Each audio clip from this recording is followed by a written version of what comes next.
Hello students, हम पढ़ रहे थे सूर्यातप इंसोलेशन। हमारा टॉपिक चल रहा था सूर्यातप का। सूर्यातप के जो तापमान को प्रभावित करने वाले कारक हैं उनके बारे में हम चर्चाएं कर रहे थे।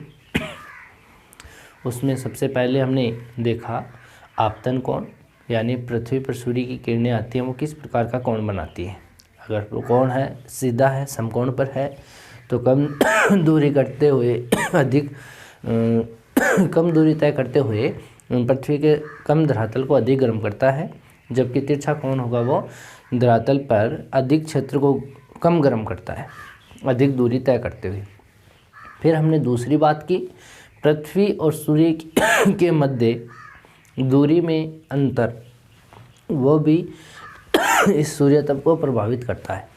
इसमें हम कहें तो उपसौर और अपसौर की जो कंडीशन बनती है उसके माध्यम से जो हमने एक कॉन्सेप्ट सीखा है कि ऊपरी जो हम बात करें उत्तरी गोलार्ध की, तो उत्तरी गोलार्ध के अंदर जितनी सर्दी पड़नी चाहिए उससे कम सर्दी पड़ती है, जितनी गर्मी पड़नी चाहिए उससे 7% कम गर्मी पड़ती है, जबकि दक्षिणी गोलार्ध में इसका विपरीत होता है।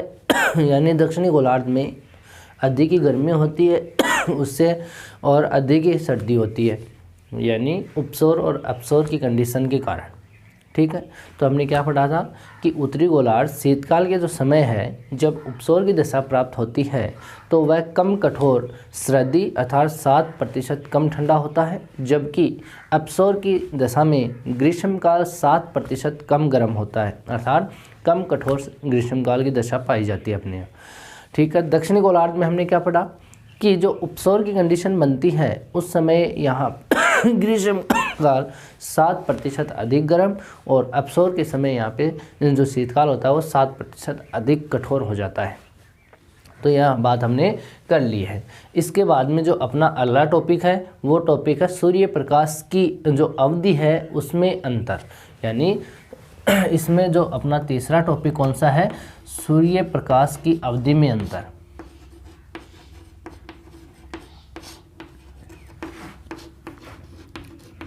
अवधि में अंतर।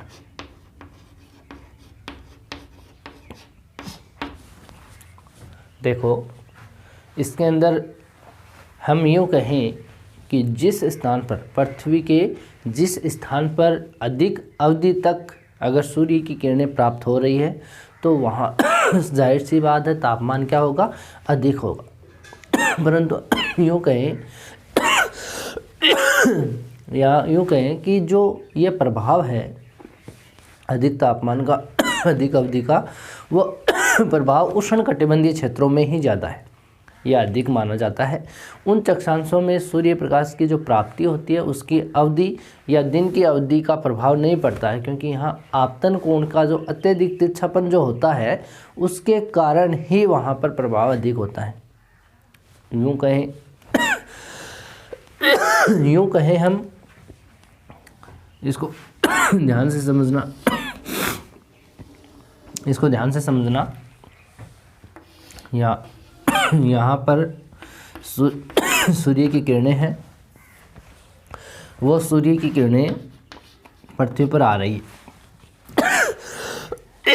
ठीक है, यहाँ पर सूर्य की किरणें, जैसे हम प्रकाश की बात करें दिन की बात करें तो सॉरी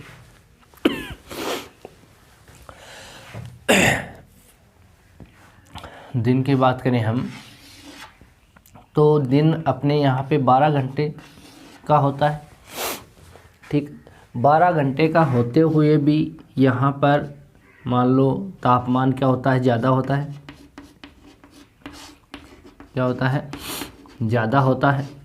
और यहाँ पे तिरछा कोण होने की वजह से यहाँ पर 6 महीने दिन होने के बाद भी 6 महीने का दिन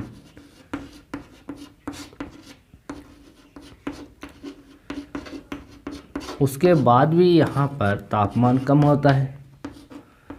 यहाँ पे क्या होता है? तापमान कम। ये बात आपको समझनी पड़ेगी। मैंने ये कहा था आपको कि पृथ्वी अपनी अक्ष पे 23.5 डिग्री झुकी हुई है। कितनी झुकी हुई है? 23.5 डिग्री। इसका उत्तरी ध्रुव ये वाला भाग है, दक्षिणी ध्रुव ये वाला भाग है। ये बात अपनी हो गई थी, ठीक है। ये दक्षिणी ध्रुव हो गया, ये उत्तरी ध्रुव हो गया। अब इस पृथ्वी का, अगर ये पृथ्वी इसके चारों ओर चक्कर लगा रही है तो इसका ये आधा भाग ही इस सूर्य के सीध में होगा या सूर्य के सामने होगा, यानी इससे आने वाली किरणें हैं वो यहाँ तक ही पहुँचेंगी। ये बात तो आपको समझ में आ गई होगी। इस भाग पर, ये जो भाग आपको दिख रहा है, इस भाग पर पृथ्वी की छाया पड़ती है। इस भाग पर क्या पड़ती है? पृथ्वी की छाया पड़ती है। यहाँ पे दिन होगा और यहाँ पे क्या होगी? रात होगी। समझ रहे हो बात? यहाँ पे क्या है? दिन, और यहाँ पे क्या है? रात होगी। यहाँ पर आप यूँ कहें कि सूर्य की किरणें हैं, इसको भी ध्यान में रखना। सूर्य की किरणें, सूर्य की किरणें धरातल पर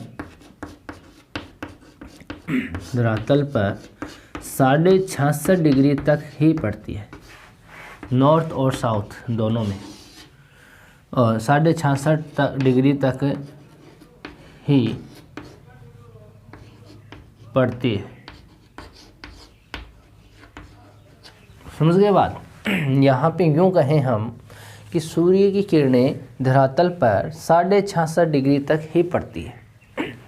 तो हम यहाँ पे देखते हैं, ये वाला क्षेत्र है, ये 0 डिग्री का है।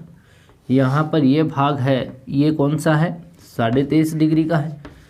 और यहाँ पे जो भाग है वो 66.5 डिग्री का है। ये 90 डिग्री वाला है। समझ गए बात? यहाँ पे ये कर्क रेखा और ये मकर रेखा, सॉरी ये आर्कटिक वर्त, आर्कटिक वर्त। यहाँ पर ये मकर रेखा है और ये अंटार्कटिक वर्त है। समझ गए बात? हमने इतनी बात की थी। ये दिन की है और ये रात की है। यहाँ सूर्य की किरणें आती हैं और 66.5 डिग्री तक ही जाती हैं। उसके बाद में पृथ्वी का तिरछापन होने के कारण वहाँ पर सूर्य की किरणें नहीं पड़ पाती, केवल वहाँ पर उजाला ही जा पाता है। तो ये कंडीशन, आप यहाँ पृथ्वी है और यहाँ पर पृथ्वी है, यहाँ से लेकर के और यहाँ तक आप जाओगे इस भाग तक, तब तक यहाँ पर ये जो दक्षिणी ध्रुव है वो इसकी सीध में रहेगा। किसकी सीध में रहेगा? सूर्य की सीध में रहेगा। जबकि इस कंडीशन में सूर्य की सीधी किरण तो कहाँ तक पड़ रही है? मकर रेखा पर ही पड़ रही है। कहाँ पर पड़ रही है? मकर रेखा पर। यहाँ पर सूर्य की सीधी किरणें मकर पर पड़ रही है, उसके बाद में तिरछी पड़ रही है धरातल पर, ठीक है। लेकिन इस भाग तक सूर्य की किरणें अपना प्रकाश छोड़ रही हैं, यानी ये भाग इसकी सीध में यहाँ तक रहेगा। तो इतने भाग में तो यहाँ इस टाइम तक 23 सितंबर से लेकर के और 21 मार्च तक तो यहाँ पर क्या है? इस कंडीशन में दक्षिणी ध्रुव इसकी सीध में है, सूर्य की सीध में, यानी इससे प्रकाश मिलता रहेगा इसको। समझ गए बात? यहाँ पर ऐसी बात है कि ये जो क्षेत्र है वो तो ऐसे रोटेट होता रहेगा पृथ्वी का। ध्यान देना इस चीज़ को। यहाँ पे मानो ये है पृथ्वी, ठीक है। यहाँ पर पृथ्वी की सूर्य की सीधी किरण आ रही है, यहाँ पर इस मकर रेखा पे आ रही है। मकर रेखा यहाँ पर है मानो, ठीक है। अब ये पृथ्वी अपने अक्ष पे घूर्णन करती है एक दिन में, यहाँ अपना एक पूरा चक्कर पूरा कर लेती है ऐसे। समझ रहे हो बात? यहाँ पर इसके सामने एक चक्कर पूरा कर लेती है, ठीक है। जैसे जैसे ये चक्कर पूरा करेगी, ध्यान से समझना इसको, जैसे जैसे ये पूरा चक्कर करेगी तो यहाँ पे दिन और रात बनेंगे। देखो यहाँ पे आपको ये जो आपको डस्टर दिख रहा है, इसके इस तरफ आपको सफ़ेद पट्टी दिख रही है, इस तरफ आपको ब्लैक पट्टी दिख रही है, इसको आप पृथ्वी ही मानो। ये दिन है और ये रात है, समझ गए।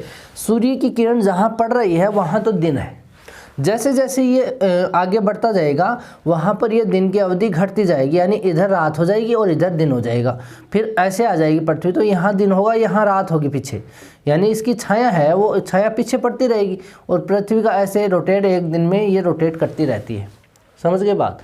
तो ये रोटेट करती है तो ये भाग तो इसके पीछे जाता रहेगा, लेकिन ये ध्रुव वाला क्षेत्र है वो इसकी सीध में ऐसे ही रहेगा, यानी इसको प्रकाश मिलता ही रहेगा। तो ये प्रकाश कितने दिन तक मिलेगा? ये 6 महीने, यहाँ से यहाँ तक, जब तक सूर्य विषुवत पर चमकता है तब तक ये प्रकाश दक्षिणी गोलार्ध में रहेगा, तब तक रहेगा। तो ये ध्रुव है वो इसकी सीध में 6 महीने रहेगा, तो इसलिए कहते हैं ध्रुव पर 6 महीने दिन होता है। ये जो भाग है ये हमेशा इसके विपरीत भाग में रहेगा, यानी इसकी छाया पड़ती रहेगी, तो यहाँ पे 6 महीने की क्या होती है? रात होती है। जब दक्षिणी ध्रुव पर 6 महीने दिन होता है तो उसी टाइम में यहाँ उत्तरी ध्रुव जो है वहाँ पर हमेशा रात ही रहेगी, यानी 6 महीने यहाँ दिन, 6 महीने यहाँ रात। फिर ये कंडीशन विपरीत दिशा में आ जाएगी, यहाँ पर आ जाएगी, तो ये ऐसे उत्तरी ध्रुव है, तो अब इसकी सीध में कौन सा भाग आ गया? ये वाला आ गया, उत्तरी ध्रुव वाला आ गया। तो सूर्य की जो किरणें आ रही हैं इससे, वो किरणें यहाँ पर सीधी मिलेगी इस कर्क रेखा पर, और इस ध्रुव को ये क्या कर देगा? प्रकाशित कर देगा, और ये जो भाग होगा दक्षिणी ध्रुव वाला वो अंधेरे में चला जाएगा, समझ रहे हो बात। तो अंधेरे में जाएगा, इसका मतलब यहाँ पे 6 महीने के दिन हो जाएंगे, यहाँ से लेकर के यहाँ तक, यानी 21 मार्च, 21 जून और 23 सितंबर तक ये उत्तरी ध्रुव पर प्रकाशित करेगा। तब तक यहाँ दक्षिणी ध्रुव पर क्या रहेगा? अंधेरा रहेगा, समझ रहे हो। तो ये तो बात हो गई 6 महीने दिन और रात की। यहाँ पे 6 महीने दिन रहेगा, 6 महीने यहाँ पे इस ध्रुव पर रात रहेगी। तो अब ये कह रहा है कि यहाँ पे 6 महीने दिन की अवधि, अब देखो यहाँ पे अपना कॉन्सेप्ट आता है। ये कहता है कि विषुवत रेखा पर तो यहाँ तापमान ज़्यादा है, जो उष्णकटिबंधीय भाग है वहाँ तो तापमान ज़्यादा है, और इस ध्रुव पर 6 महीने दिन की अवधि होने के बाद भी यहाँ पे तापमान कम है। ये कहता है कि उष्णकटिबंधीय क्षेत्र में तो 12 घंटे का ही दिन होता है, उसके बाद भी वहाँ पे तापमान ज़्यादा है, जबकि ये दक्षिणी ध्रुव और उत्तरी ध्रुव भाग हैं, यहाँ पर 6 महीने दिन की अवधि होने के बाद भी यहाँ पर तापमान ज़्यादा क्यों नहीं है? तो उसका कारण है कि यहाँ पर सूर्य की किरणें सीधी पड़ती है, यहाँ पर सूर्य की किरणें सीधी पड़ती है, जिसकी वजह से यहाँ पर तापमान ज़्यादा और कम होता रहता है। जबकि इस दक्षिणी ध्रुव पर तापमान क्यों नहीं होता? क्योंकि यहाँ पे सूर्य की किरणें नहीं पहुँच पाती हैं, इस भाग पर केवल 66.5 डिग्री तक ही सूर्य की किरण पहुँचती है, उसके बाद केवल सूर्य का जो प्रकाश है किरण नहीं पहुँच पाती, केवल वो उजाला ही वहाँ तक पहुँच पाता है। तो यहाँ पर हमेशा हिमाच्छादन की दशा होती है, हमेशा 0 डिग्री से कम टेम्परेचर ही होता है। यहाँ पर पानी के रूप में आप कुछ नहीं देख सकते दक्षिण ध्रुव उत्तरी ध्रुव पर, यहाँ केवल आपको तापमान कम होने की वजह से हमेशा वो सतह हिमाच्छादित ही देखने को मिलेगी। ठीक है, तो ये कंडीशन हो गई यहाँ की। उसके बाद हम बात करें यहाँ पर, जैसे आप कहते हो कि ये ओले कहाँ से आते हैं, आप देखते हो ना ओले कहाँ से आते हैं? जिस क्षेत्र में टेम्परेचर कम होता है, जहाँ पर हिमांक बिंदु से कम तापमान है, अगर वहाँ पर जलवाष्प की बूंद पहुँच गई किसी वायु के द्वारा, यहाँ पर किसी वायु के द्वारा अगर जलवाष्प की बूंदें पहुँच गई, जैसे हम पृथ्वी से संबंधित बात करें तो यहाँ पर जो चलने वाली पवनें हैं, यहाँ पर जैसे मानो ये है 0 डिग्री और यहाँ कर्क और मकर रेखा है, यहाँ आर्कटिक है, तो इस भाग में तो व्यापारिक पवनें चलेंगी, वो व्यापारिक पवनें आर्द्रता को यहाँ विषुवत रेखा की तरफ लेकर के आएंगी। ये चीज़ें हम पढ़ेंगे सारी, ठीक है। और यहाँ पर जो पछुआ पवनें हैं वो यहाँ से अपनी आर्द्रता को लेकर के इधर जाती हैं, ठीक है। तो ये पवनें जो ऊपर उठती हैं, इधर से आने वाली दोनों पवनें ऊपर उठती हैं, तो ऊपर उठ करके ये उतरेंगी कहाँ पर? या तो उतरेंगी यहाँ पर, या तो इसके ऊपर उतरेंगी, या ऊपर जाकर के यहाँ ध्रुवीय क्षेत्रों में उतरेंगी। तो इनके साथ में कोई आर्द्रता होती है, नमी होती है, या जलवाष्प की जो बूंदें होती हैं वो जाकर के इस क्षेत्र में ऊपरी वायुमंडल में चली जाती हैं, और वहाँ पर क्या होता है? टेम्परेचर कम होता है। तो टेम्परेचर कम होने के कारण वहाँ पर जो बूंदें हैं जलवाष्प वाली वो सिकुड़ेंगी। टेम्परेचर अगर ज़्यादा होगा तो वो फैलती हैं, तो वहाँ पे जलवाष्प की आर्द्रता है उसकी सामर्थ्य बढ़ेगी और वहाँ जलवाष्प की जो मात्रा है वो ज़्यादा चाहिए। लेकिन जहाँ पे तापमान कम होगा वहाँ पर वो सिकुड़ता है, यानी जो वायु कण होते हैं वो सिकुड़ते हैं और वहाँ जलवाष्प की बूंद होती है वो संघनित होकर के बड़ी बूंद में बन जाती है। ठीक है, बड़ी बूंद होती है वो ऊपर लोकेट नहीं रह सकती, यानी लटकी हुई नहीं रह सकती वहाँ पर, तो वो नीचे आएगी और नीचे आएगी इसका मतलब ऊपर से पानी की बूंद नीचे आती है और वहाँ पे तापमान क्या होता है, कम होता है। यदि हिमांक बिंदु से कम होता है तो वहाँ पर वो पानी की बूंद बर्फ़ में बदल जाती है और बर्फ़ के रूप में वो नीचे, यानी बाहर होता है बर्फ़ में, अगर बर्फ़ के रूप में बदल गई तो वो बाहर होगा तो वो नीचे की ओर आ जाती है। तो वहाँ पे हमेशा आपको हिमवर्षा ही देखने को मिलेगी। यहाँ पर इस क्षेत्रों में, ध्रुवीय क्षेत्रों में, यहाँ सतह पर बर्फ़ का जमा रहना क्या है, हिमवर्षा के कारण ही होता है। और हिमवर्षा क्यों होती है, क्योंकि वहाँ पर टेम्परेचर में कमी होती है, यानी तापमान है वो हिमांक बिंदु से हमेशा नीचा रहता है। कारण क्या है, कारण यही है कि यहाँ पे सूर्य की किरण पहुँचते हुए भी यहाँ पे तापमान नहीं करती, कारण कि सूर्य की किरण वहाँ पे नहीं पहुँच पाती हैं। तो 66.5 तक तो सूर्य की किरणें पहुंचती हैं, उसके बाद में सूर्य की किरणें नहीं पहुंचती, केवल ध्रुवीय क्षेत्रों में प्रकाशित ही होता है, यानी सूर्य की किरणों का प्रकाश ही पहुंच पाता है। तो यहाँ पे हम कह सकते हैं यानी उजाले का पहुंचना। तो जिस क्षेत्रों में यहाँ पे अंधेरा रहता है 6 महीने और 6 महीने दिन की अवधि रहती है, यानी यहाँ पर पृथ्वी की कंडीशन बनेगी तो इस टाइम में तो यहाँ उत्तरी ध्रुव पर दिन रहेगा और यहाँ से और यहाँ तक ये 6 महीने की अवधि जो दक्षिणायन की अवधि है, दक्षिणायन जब सूर्य होता है इसका मतलब दक्षिणी ध्रुव पर 6 महीने दिन है और उत्तरायण जब सूर्य होता है इसका मतलब उत्तरी ध्रुव पर 6 महीने के दिन होते हैं। ठीक है, आ गया समझ में। यानी अब अपना जो लैंग्वेज है वो आप लिख सकते हो, यहाँ पे देख सकते हो कि जिस स्थान पर ज़्यादा अवधि तक सूर्य प्राप्त या सूर्य किरणें प्राप्त होती हैं वहाँ तापमान अधिक होता है, परंतु यह प्रभाव केवल कहाँ पर पहुँचता है, ज़्यादा देखने को मिलता है उष्णकटिबंधीय क्षेत्रों में, कर्क रेखा और मकर रेखा के बीच के भाग पर। ठीक है, अधिक प्रभावी कहाँ पर होता है, उष्णकटिबंध में होता है। उन अक्षांशों में सूर्य की किरणें प्राप्ति की अवधि की अगर अकॉर्डिंग देखें तो वहाँ पर हमेशा प्रभाव नहीं पड़ता है सूर्य की किरणों का, क्योंकि वहाँ पर आपतन कोण है वो बहुत ज़्यादा तिरछा हो जाता है, यानी अत्यधिक तिरछा होने के कारण वहाँ पर प्रभाव अत्यधिक उस तिरछापन का अधिक हो जाता है, जिसके कारण वहाँ पर तापमान कम होता है। यही कारण है कि जो सूर्य ध्रुव है, ध्रुव पर 6 महीने दिन की अवधि होने के बावजूद भी, या अर्थात सूर्य प्रकाश प्राप्ति की अवधि होने के बावजूद भी हिमाच्छादन की दशा वहाँ पर पाई जाती है। यह हो गया अपना सूर्य प्रकाश की अवधि में अंतर। ठीक है, इसके बाद अगला जो पॉइंट है वो देखते हैं सूर्य विकिरणों के उत्सर्जन में भिन्नता कैसे होती है। ठीक है, हमारा अगला टॉपिक क्या होगा, अगला पॉइंट इसमें प्रभावित करने वाले कारकों में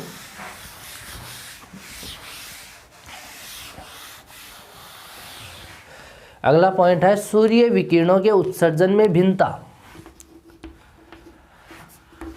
सूर्य विकिरणों के उत्सर्जन में भिन्नता।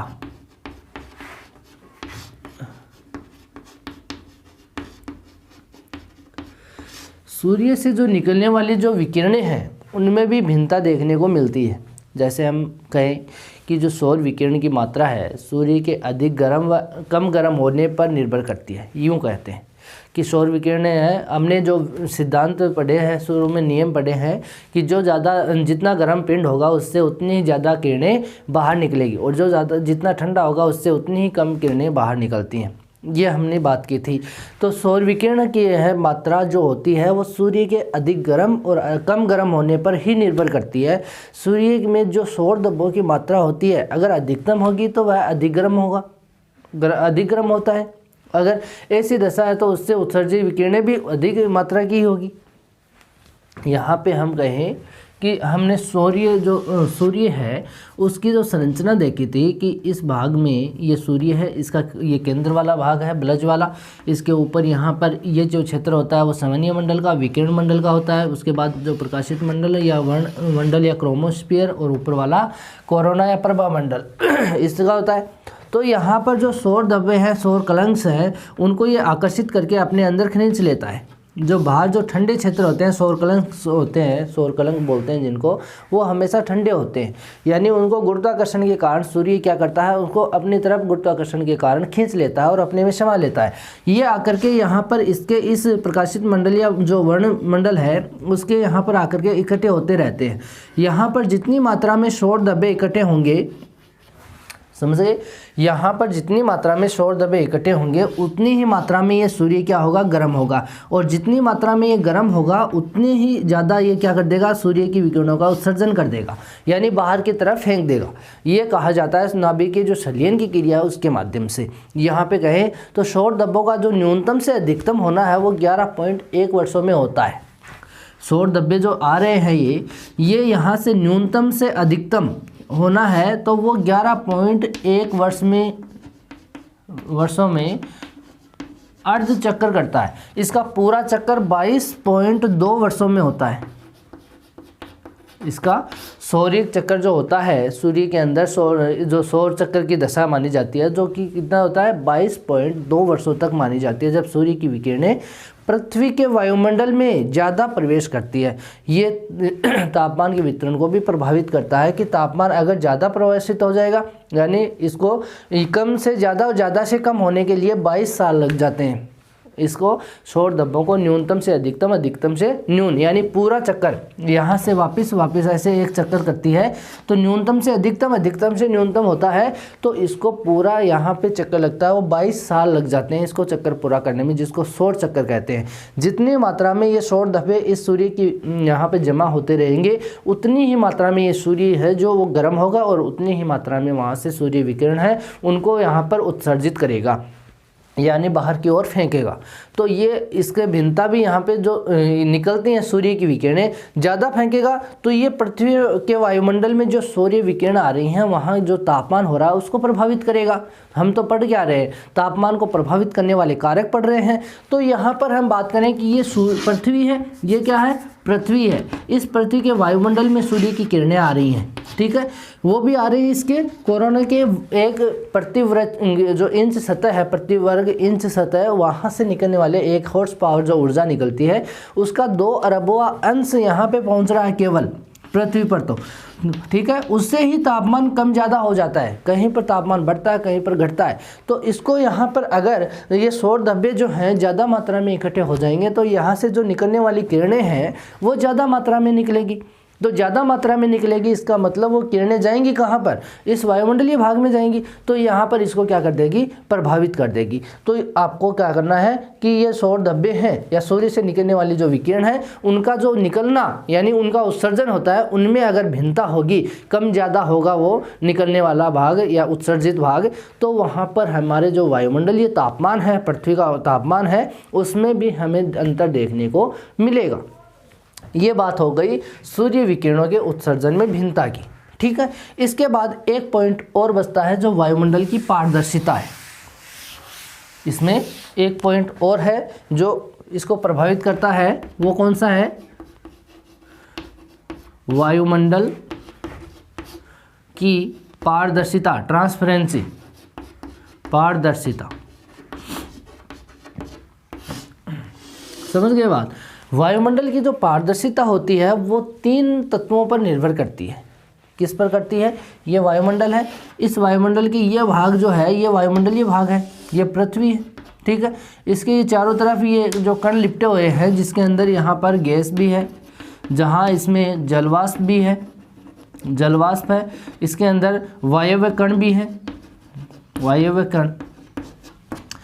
इन तीनों के कारण ही यहाँ पर अवशोषण, परावर्तन और प्रकीर्णन ये कंडीशन बनती है। यहाँ पर जो ये वायु के विद्यमान जो वायव्य कण होते हैं, अगर ये अधिक मात्रा के होंगे यानी अधिक मात्रा में होंगे यानी पास पास होंगे तो सूर्य से आने वाली किरणें हैं इनसे टकरा करके अगर पास पास होंगे, टकराएगी तो परावर्तन कर देगी, यहाँ से ही परावर्तन कर देगी, धरातल तक आने ही नहीं देगी। इसको ध्यान देना, यहाँ पर ये वायव्य कण है, अगर यहाँ पर ये सघन मात्रा में है या अधिक मात्रा में है तो यहाँ पर आने वाली जो सूर्य विकिरण है उनको अधिक प्रभावित करते हैं ये वायव्य कण।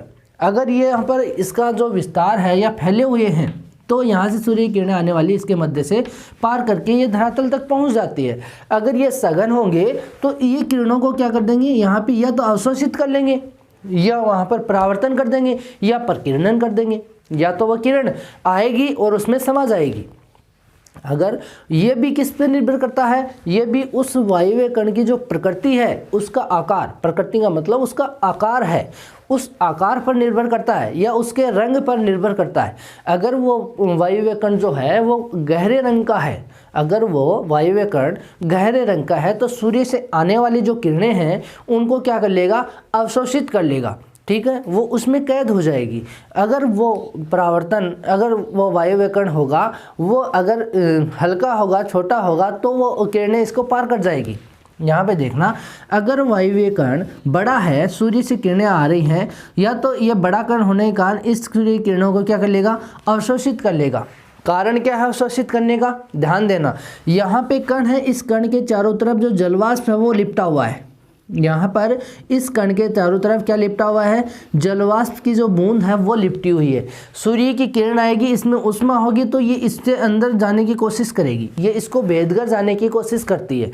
तो यहाँ पर ये किरणें क्या करेगी, अंदर से जब गुजरेगी, ये लघु रूप में होती है, लघु रूप में होती है, वो पार कर जाएगी। लेकिन अगर इसकी बूंद, जलवाष्प की बूंद है बड़ी, इसका आकार है बड़ा, तो ये सूर्य की किरणें इससे गुजरेगी तो ये इस किरण को क्या कर लेगी, अवशोषित कर लेगी, यानी इसकी जो ऊर्जा है इसको ये कैद कर लेगी। जो गुप्त उष्मा हम कह सकते हैं, वो गुप्त उष्मा जो होती है वो इस जलवाष्प में कैद हो जाएगी। समझ गए बात। तो यहाँ पर इसका अवशोषण हो जाएगा। अगर ये वायवीय कण बड़ा होगा तो यहाँ पे ऐसे जलवाष्प की बूंद होगी, या इससे जो ज़्यादा बूंद आएगी ये कठोर है, यानी वायवीय कण बड़ा है, तो ये जो सूर्य किरण आएगी इससे टकराएगी और टकरा के या तो यहाँ पर बिखर जाएगी, टकराकर या तो क्या हो जाएगी, या तो बिखर जाएगी। अगर तेज मात्रा में ये किरण है, इसकी गति तेज है, तो यहाँ से आकर के टकराएगी, टकराकर वापस ये परावर्तित हो जाएगी, यानी टकराने के बाद वापस चली जाएगी या दूसरी दिशा में चली जाएगी, या तो बिखर जाएगी या तो प्रकीर्णन हो जाएगा इसका। ध्यान देना, तीन चीज़ें होती हैं, या तो इस जो गैस, जलवाष्प, वायवीय कण है इनके द्वारा अवशोषण होगा, या तो अवशोषित हो जाएगी इसके अंदर, ठीक है, या परावर्तन, इससे टकराई और दूर वापस चली गई या अंतरिक्ष में वापस चली गई, एक तो परावर्तन होता है। ठीक है, ये एक यहाँ पे किरणें आई और यहाँ से टकराने पर ये बिखर गई, टकराने पर बिखर जाती है, उसको कहते हैं प्रकीर्णन। समझ गए बात। तो यहाँ पर या तो ये प्रकीर्णन हो जाएगी, या परावर्तन हो जाएगी, या अवशोषित हो जाएगी। तो ये तीनों किस पर निर्भर करते हैं, इस वायुमंडल के जो जलवाष्प, गैस और वायवीय कण है इन पर निर्भर करते हैं। यानी इसकी पारदर्शिता कैसे होगी, अगर सघन मात्रा में वायवीय कण होंगे तो वहाँ पर परावर्तन, अवशोषण, प्रकीर्णन ज़्यादा होता है। अगर वो यहाँ पे दूरी पर होंगे, यानी फैलाव में होंगे, या सघन नहीं होंगे, विरल मात्रा में होंगे, तो वहाँ पर सूर्य की किरणें उसको भेद करके आसानी से धरातल तक पहुँच जाती हैं। समझ गए बात। तो यहाँ पर इसकी जो पारदर्शिता यानी ट्रांसपेरेंसी, आर पार, इस वायवीय कणों को पार करके धरातल तक पहुँचना, पारदर्शिता, ठीक है, तो वो उस पर निर्भर करता है, यहाँ के वायवीय कणों पर। तो आपको ये समझना होगा कि आपको ये पारदर्शिता किस प्रकार से होती है वायुमंडल के अंदर। समझ गए बात। यहाँ पर ये कारक हो गए आपको तापमान को प्रभावित करने वाले। अगर पारदर्शिता ज़्यादा होगी तो धरातल पर सूर्य की किरणें ज़्यादा आ पाएंगी, ठीक है, ज़्यादा आएगी, इसका मतलब तापमान अधिक हो गया। अगर ये मात्रा कम होगी, इसको पार नहीं कर पाएगी, अगर सूर्य की किरणें नहीं पहुँच पाएंगी, तो वहाँ पर तापमान क्या हो जाता है, कम हो जाता है। तो ये तापमान को कम ज़्यादा या उसको प्रभावित करते रहते हैं, ठीक है। तो ये 3-5 कारक हो गए। एक तो आपतन कोण हो गया, एक यहाँ पे पृथ्वी और सूर्य के मध्य की दूरी में अंतर हो गया, तीसरा जो कारक है अपना वो यहाँ पर सूर्य प्रकाश की अवधि में अंतर हो गया, चौथा कौन सा है, सूर्य विकिरणों के उत्सर्जन में भिन्नता हो गई, और वायुमंडल की जो पारदर्शिता है उसके अंदर हम बात कर ली, इसको प्रभावित करने वाली ये 5 कारक हैं, ठीक है। इसके बाद में हम जो इसमें पढ़ने जा रहे हैं वो पढ़ेंगे तापमान का लंबवत वितरण, यानी टेम्परेचर वर्टिकल डिस्ट्रीब्यूशन। इसके अंदर हम देखते हैं कि जो धरातलीय सतह है, जो हम पढ़ेंगे तापमान का लंबवत वितरण, हमने इसको वायुमंडलीय जो पढ़ते पढ़ी उसमें देख लिया था, ठीक है, लेकिन अभी एक बार और इसको पढ़ लेते हैं, इसको देख लेते हैं कि तापमान का लंबवत वितरण कैसे होता है। हमारा टॉपिक क्या है इसमें, सूर्य तप में ही तापमान का लंबवत वितरण।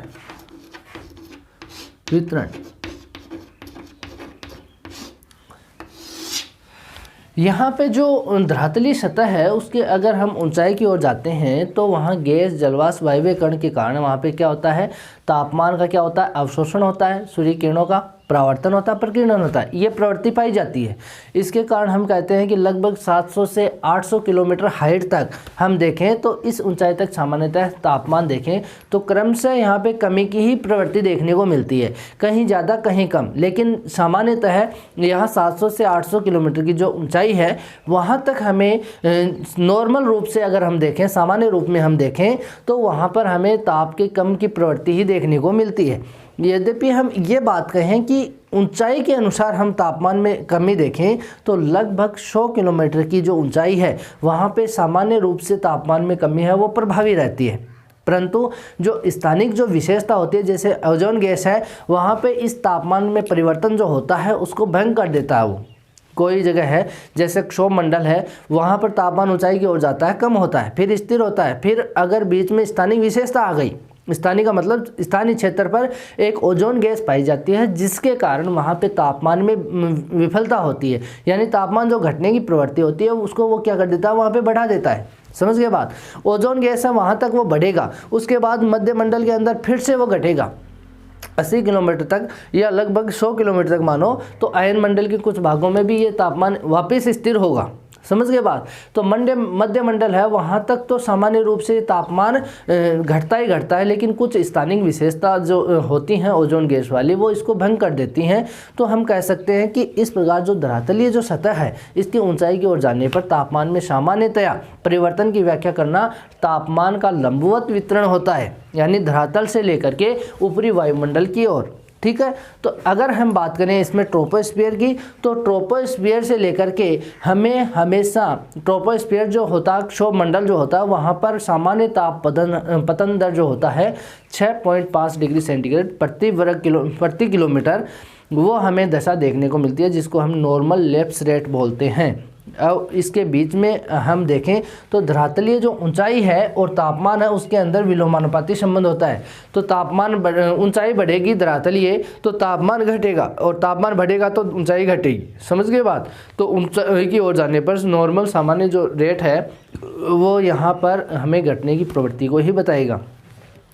यहाँ पर जो ये कंडीशन बनती है, अब देखो ये वायुमंडलीय सतह थी, ठीक है, हमने वायुमंडलीय सतह देखी है, इसके अंदर यहाँ तो ये घटने की प्रवृत्ति है। समझ गए।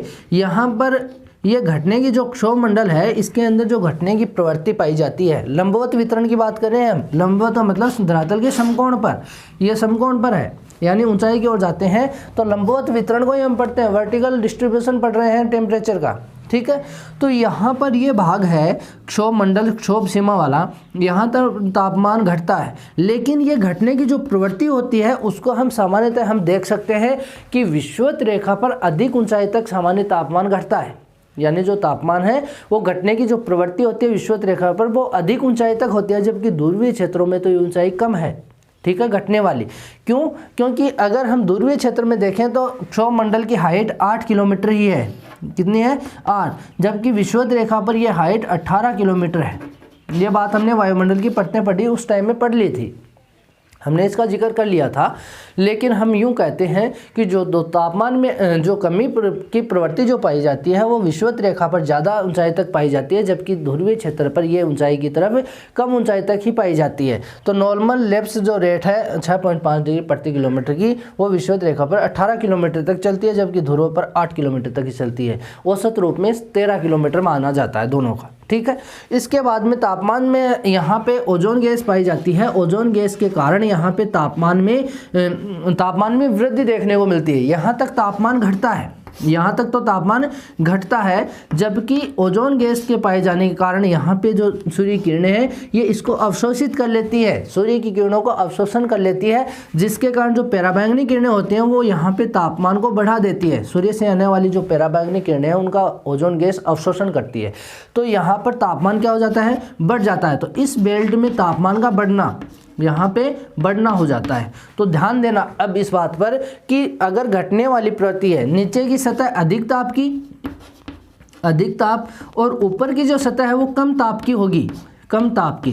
तो ये सामान्य ताप पतंदर है, सामान्य ताप है। लेकिन अगर कम ताप के ऊपर अधिक ताप वाली परत आ गई, कम के ऊपर अधिक ताप यानी यहाँ ज़्यादा तापमान वाली परत है, तो यहाँ पर तापमान का यहाँ पे इन्वर्जन हो जाएगा, यहाँ तापमान में विलोमता हो जाएगी, यहाँ प्रतिलोमन की कंडीशन बनती है। तो यहाँ तक तो सही था, लेकिन यहाँ पर ऊंचाई की ओर जाते हैं तो यहाँ पे तापमान विलोमता देखने को मिलती है, तापमान विलोमता देखने को मिलती है, जिसके अंदर बहुत सारी घटनाएं घटती हैं, मौसमी घटनाएं घटती हैं। जैसे हम आपको एक छोटा सा एग्जाम्पल अपने घर के रूप में बताया कि जब हम नहाते हैं सर्दियों में, तो उस धरातल का या उसका जो धरातल होता है, जो बाथरूम का जो फर्श होता है, वो फर्श ठंडा होता है और हम उसके ऊपर गर्म पानी डालते हैं, तो गर्म और ठंडे का जो कॉम्बिनेशन होता है, वहाँ उस टाइम में कुछ फॉग उड़ता है, यानी धुआं होता है। उस धुएं को यहाँ पे हम कह सकते हैं, जैसे बड़े क्षेत्रों में होता है तो ओस आना, धुंध आना, जो अब धुंध का समय है, कोहरे का समय है, वो इसी कारण बनते हैं कि ऊपर की परत गर्म हो जाए, नीचे की ठंडी है, तो ये क्या हो जाती हैं, दोनों आपस में मिलती हैं, तो वहाँ पे एक कोहरे का निर्माण करती हैं। तो यहाँ पे हम कहेंगे कि इस क्षेत्र में विलोमता होती है, जिसको हम तापमान विलोमता, इन्वर्जन, टेम्परेचर इन्वर्जन बोलते हैं या तापमान प्रतिलोमन बोलते हैं। ये ऐसी कंडीशन एक तो यहाँ पे बनती है, एक तो ओजोन गैस में बनती है। फिर हम ऊपर की ओर जाते हैं, फिर तापमान घटता है, इसके बाद में वापस तापमान घटने की प्रवृत्ति पाई जाती है और 80 किलोमीटर लगभग -100 डिग्री टेम्परेचर को हम देख सकते हैं। यहाँ से वापस तापमान बढ़ना स्टार्ट हो जाता है, तो वापस आते आते यहाँ पर इस क्षेत्र में 0 डिग्री तक टेम्परेचर बढ़ता है। फिर ऊपर वाली जो ये परत है, इसमें जो गैसों का आयनीकरण होता है, आयन मंडल के अंदर हम जो बात की थी कि गैसों का आयनीकरण होता है, वहाँ पर तापमान में वृद्धि होती है। फिर तो यहाँ पर तापमान में ज़्यादा ताप वाली परत है, यहाँ कम तापमान वाली परत है, तो एक तापमान में विलोमता आपको यहाँ देखने को मिलेगी। यहाँ पर तापमान विलोमता एक तो कहाँ थी, ऊंचाई के अनुसार ओजोन गैस वाली परत में है, और एक आपको आयन और आयतन जो मंडल है, जो बहिर्मंडल जिसको बोलते हैं, वहाँ पर आपको यहाँ तापमान में विलोमता देखने को मिलेगी। तो यहाँ पर हम कह सकते हैं कि ऊंचाई की ओर जाने पर यहाँ तापमान में अंतर हमें देखने को मिलता है, जो लंबवत रूप में है। ठीक है, वर्टिकल तो देखते हैं हम धरातल के यहाँ क्षैतिज रूप में, यानी धरातल के समानांतर रूप में। ठीक है, ये वर्टिकल है, ये लंबवत रूप में है। ठीक है, तो यहाँ पे हमने लंबवत वितरण को देख लिया, आपको ध्यान में रह जाएगा। तो क्षोभ मंडल है, तापमान घटेगा, यहाँ समताप मंडल में स्थिर रहेगा। फिर ओजोन मंडल आएगा, जो समताप मंडल का ऊपरी भाग है, वहाँ पे तापमान में विलोमता की दशा बनती है। उसके ऊपर जाएंगे तो वापस आयन और आयतन मंडल में यहाँ तापमान में विलोमता देखने को मिलती है, जहाँ तापमान वृद्धि होती है। ठीक है, तापमान विलोमता होता कब है, जब नीचे की परत गर्म, ऊपर की परत ठंडी, वो तो नॉर्मल है, लेकिन ठंडी परत के ऊपर गर्म परत स्थापित हो जाए, तो वहाँ पर इसमें तापमान में विलोमता उत्पन्न होती है। ठीक है, तो ये बात हो गई तापमान का लंबवत वितरण की। इसके बाद हम बात करेंगे नेक्स्ट वीडियो में। आज के लिए इतना ही, थैंक यू।